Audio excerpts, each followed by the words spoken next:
So we're talking about the proper grips on the guy to get him coming over our head. And it looks to be that if I get the inside position on Shooter, I want let's get one right hand grip of the tricep. Now, what I want is his hand above mine so that I can grab it, and when I shorten this distance, it comes over. So if I get this proper grip, and say he goes under, I can even grab this and just put it on the outside. And with my offhand, I'm gonna go collar tie, I'm gonna go two triceps, but I gotta stay inside, or I can go tricep and back. No matter what I'm doing, I gotta keep his hands above my shoulders.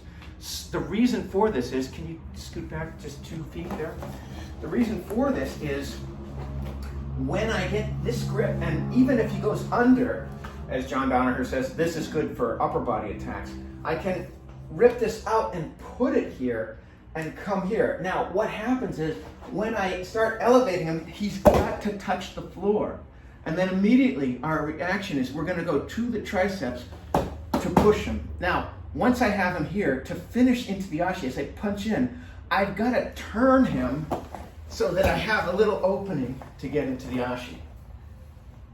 3, 2, 1, action. Shooter now has a 2-on-1 grip, and he's got that, he's fighting this and fighting this and fighting, he pushes back, and as soon as he pulls, look at what he's doing. He goes wrist deep here and here, and all he did is he put the knee through the knee. Now he's not gonna come forward anymore, he's going backwards. Watch what it is, he pulls back, he pulls me back into the ashi. One more time. With the knee. With the knee. So we've got this push-pull dynamic. He's trying to get tricep grip and collar grip, and he might pull me and push me and then pull me. As soon as he gets there, he goes 2-on-1, and he puts his knee through. Now it's no longer time to come forward. He's going to pull back on that knee and slide the ashi in. Let's talk now about what happens with the nightmare scenario when Shooter, as we're here, he is going to get one foot inside. Notice what I do is I don't want him to pass my guard, and it's the knee that passes the guard. So what's going to happen in the worst case scenario is that he'll get an underhook and start passing my guard. So to prevent that, when he comes, if I start in butterfly again, and he goes in, I gotta be not out with my elbows, but down with my elbows. Okay, my first priority is to get this foot back in. But to get the foot back in, you want to change it up so you're this side, so that's for the camera. So this knee comes in. My priority is to get this foot back in. But if I go straight back, it's hard. I don't have the flexibility to do that. But what we've learned is we keep our elbows in, we stop the knee coming forward, and I swing my leg wide out this way. And as soon as I swing my leg wide out, it allows me to bring this back in. Now what I'm gonna do is, I'm then gonna go wrist deep on his knee, and notice I've already got a cross frame on his shoulder. And I'm just gonna allow him, I'm sorry, can you push back 2 feet so we're just in the same frame? I'm gonna allow him now to come forward, and my left knee goes right to his hip right here, and this allows me now to punch through for an ashi garami. All right, one more time. Let's switch over this way, this side. So once again, I'm here, nightmare scenario. I block. My priority is to get my foot back in. I swing wide and bring it in. Now what I'm gonna do is I'm gonna go wrist deep on his knee right here with my left hand. Notice I've got a cross frame on his shoulder. And what I'm gonna do is I can just bring him back here. Notice my right knee is at his left hip. And so what I'm gonna do now is I can just punch through and get back into a winning position.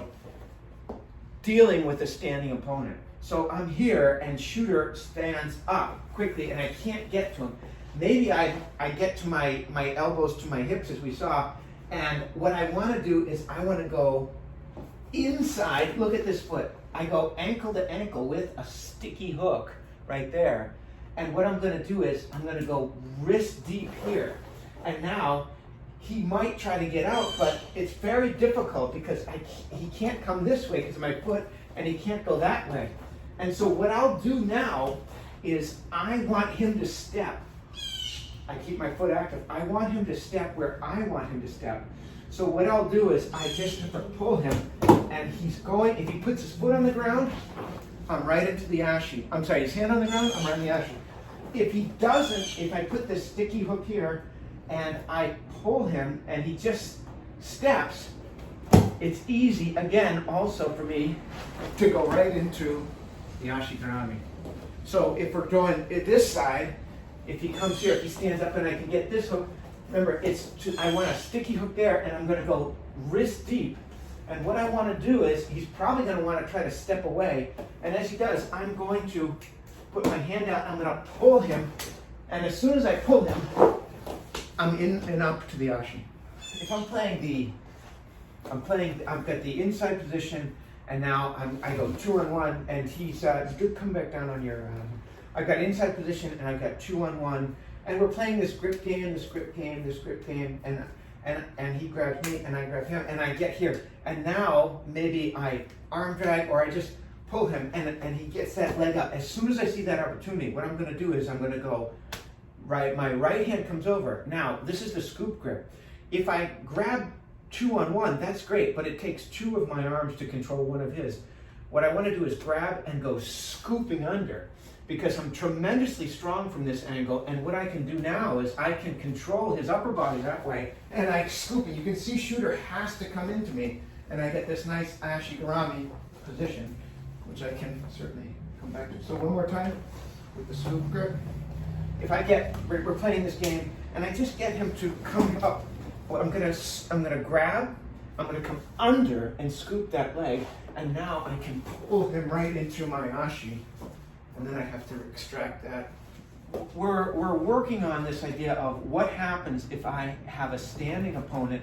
Put your left foot there. If I have a standing opponent and I am on my back, the first thing I want to do is notice Shooter's foot is, whatever foot is close to me, I'm going to grab the ankle. And one of the things that John Danaher was saying is, I'm not grabbing anywhere on the shank. I want to go all the way to the ground, and I have a monkey grip there. So I'm monkey gripping this, and I lock it in so that he cannot pull out. First, before he pulls out, I see his right knee is back, and I'm going to do a sticky hook there. So again, if I'm on my back and I have a standing opponent, I'm going to ascertain which foot is forward, and I go around that ankle, and I hug that right into my butt, and I do a sticky hook on the far leg.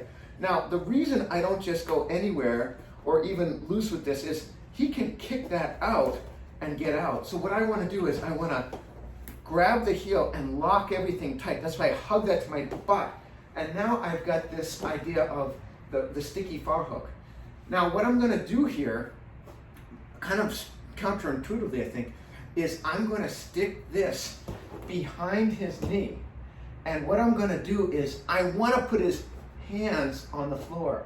So what I'm going to do is this knee is coming towards me, and this knee, or this ankle, I'm going to push out. So watch what happens when I do this. I get him off balance, and then of course I can shoot up into ashigarami.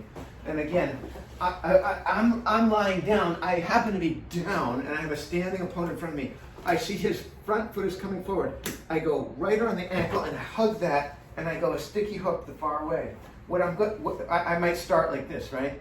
And now what I'm going to do is I'm going to hook behind his knee, and I'm trying to push this one out to get him to push to the ground, and then I'll just go right into ashi from there. So that's the idea of kazushi. I want his hands on the ground so I can attack the ashi.